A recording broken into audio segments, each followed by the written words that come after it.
Spain 2018, Part 16, Way of St. James, Astorga, El Ganso, the Iron Cross, or La Cruz de Ferro. Astorga is a very beautiful place. This is clear enough already as you are approaching it, and is fully confirmed when you enter the center of the town. Under any normal circumstances, I would have loved visiting the place and its edifices, as well as drinking coffee or clara in one of the local bars. This way, I was just walking slowly along the way, with occasional stops in order to take a photo or two. When you cross the square with the town hall, the way goes again along narrow streets, and then, almost suddenly, it gets to another larger square with a cathedral, as well as the episcopal palace designed by famous Gaudi. The three of us dispersed a little here, and I wondered if we would make a break in one of the bars at the square itself.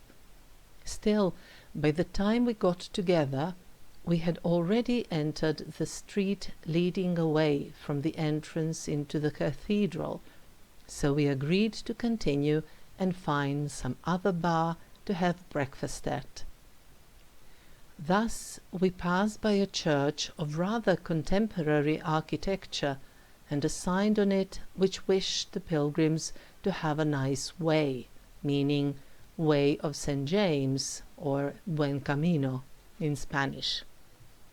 And then the time came to sit down and have a nice breakfast before leaving Astorga. Less than 5 kilometers farther, one gets to Murias de Rey Chivaldo, where the way goes along the perimeter of the village and not through the center. Of course, there are also bars and accommodation there, but we did not hang around. During the next section, Francesco and Gabriel went considerably ahead of me, since I made frequent stops in order to take photos, and after that I didn't feel like running in order to catch up. The way mostly led straight, but along a mild, constant slope. The landscapes around the way were simple, but with a lot of greenery, and I found them to be very beautiful. Soon I could see the glimpses of the following village, and that was Santa Catalina de Somoza. There, a couple of times, I also encountered people coming for a walk along the way, but in the contrary direction to the one taken by the pilgrims. Admittedly, it is important to bear in mind that in the old times the pilgrims went both ways, simply because there were no contemporary means of transportation that would take them home soon after reaching Santiago de Compostela, which is the most usual scenario nowadays. Even today, there are people, albeit very few of them, who, for different reasons, walk in the, if I can say, opposite direction. These that I encountered on this day, when I entered Santa Catalina de Somoza, simply seemed to be people who stayed at the village and then walked in its vicinity. This was yet another pretty village through which the way goes, but as opposed to the previous one, I did stay here for a while, since Francesco and Gabriel were already sitting in a local bar, waiting for me to join them. The rest of the walking this day took me through the landscapes that were similar to those seen before, apart from the meadows and fields that mostly stretched along the plateau across which the way goes. It was possible to see forests and forest-covered mountains in the distance.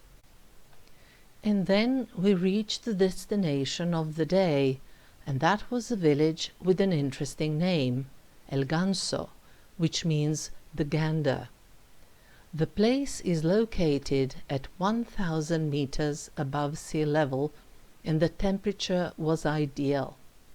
Regardless of the beauty of the landscapes I was going through this day, the tiredness and painful tendon did their thing, and I just wanted to rest, but I also wrote for my friends on Facebook. Day 25. Walk, eat, sleep.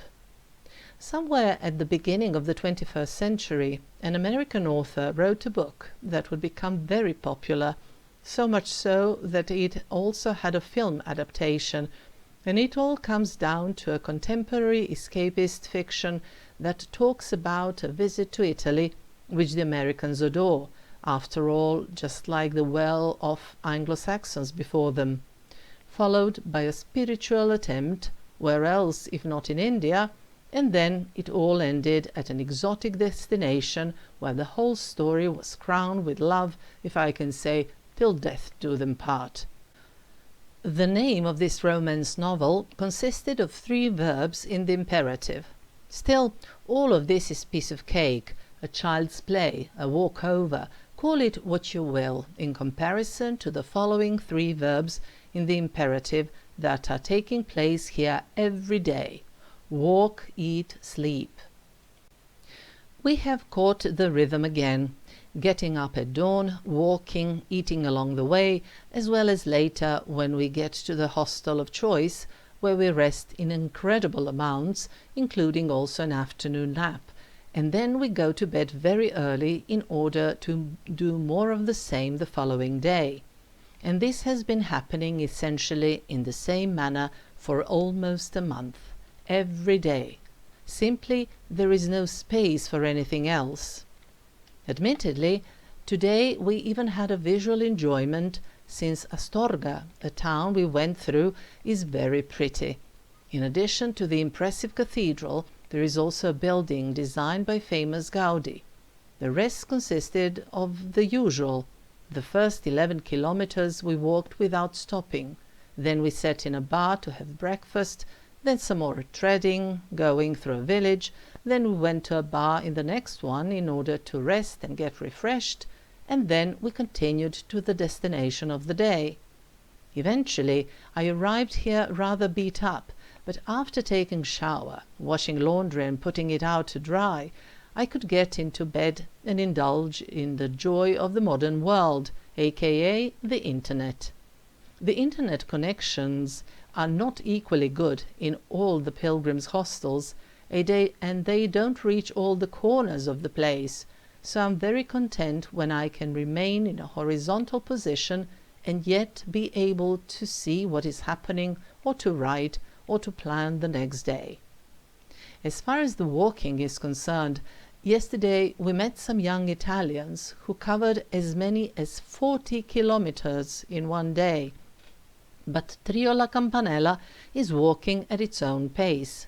Suffice to walk on an average 23 to 24 kilometers a day in order to reach Santiago on the day we want. The good thing when you carry all of your belongings with you is that you can stay wherever you feel like, but you can also, if you are not too tired, continue to the next place. I cannot do that, because every day I send my big backpack to wait for me in the exactly selected hostel. Luckily, I fit very well with Francesco and Gabriele, and we first select the place where we are going to spend the night the following day, and only then I arrange for the transportation of my backpack. We have chosen well for today. A small albergue that has a garden, a nearby small grocery shop, and the place where we would have our dinner. But it is also good that they have duvets here, since it is rather cold inside, regardless of the sun outside, and the temperature of 24 degrees centigrade. After all, we are at over 1,000 meters above sea level. In front of me, 259 kilometers. Behind me, 608 kilometers. While I was posting my text on the internet, Francesco and Gabriele went to eat something, and when they came back, they said somebody had just told them Angela was about to arrive in the village. It was all absolutely incredible. Then we had the afternoon nap, after which the two of them went out again for a walk in the village and a drink. At some point they returned, and there was with them Angela. Again, this was a wonderful and joyous reunion. Although her plan was to arrive in Santiago 4 days ahead of us, it was obvious that the people she was meeting on her way were sufficiently inspiring, and she made different breaks than us. Moreover, that afternoon she was walking with a woman from France. Namely, at this time Angela was doing completely opposite from us. She did not leave early in the morning, but rather she walked later in the afternoon. Since it was getting dark only after 10 p.m., she had sufficient time to get to the planned destination, but because of such walking plan she could not stay with us for long, and soon she moved on. Afterwards I also went for a walk to the nearby shop and the exit from the village, since I wanted to see which way I should follow in the morning, lest I got confused or, heaven forbid, lost. Namely, I agreed with my co-pilgrims that the following morning I would not join them in terms of starting from the albergue in the pitch black. This was Francesco's third pilgrimage, and Gabrielle's second, so perhaps they did not care as much as I to look at the nature around them. Since I wanted to do that, I did need the daylight. By the way, we had a very nice company at the albergue in El Ganso. The 3 of us, a guy from Hungary, a girl from Belgium, and 2 Korean girls. We all signed up for the communal dinner, and the dinner was great. The starter was particularly impressive, a fantastic mixed salad, although the tasty homemade cure meat products we got later were not bad at all. I remember specifically fondly the nice and interesting chatting with Adam, a young Hungarian from Szeged. He was a lot of fun, knew a word or two in Serbian, and actually it turned out that his father was born in Novi Kneževac and even studied in Sarajevo, but he moved from the then Yugoslavia to Hungary and started his family there. In other words, Adam and I were almost compatriots, and he was certainly my closest neighbor of all the people I met on the way. We live only some 220 kilometers away. The following morning, as planned, I left around 6 a.m. The sun was still not up, but the dawn was in full swing, and I could see both in front of me and around me. Admittedly, in the first section there was nothing particular to see. The way stretched parallel to an asphalt road, but the morning was nonetheless magical, since there was a lot to hear. You can have a listen at my blog.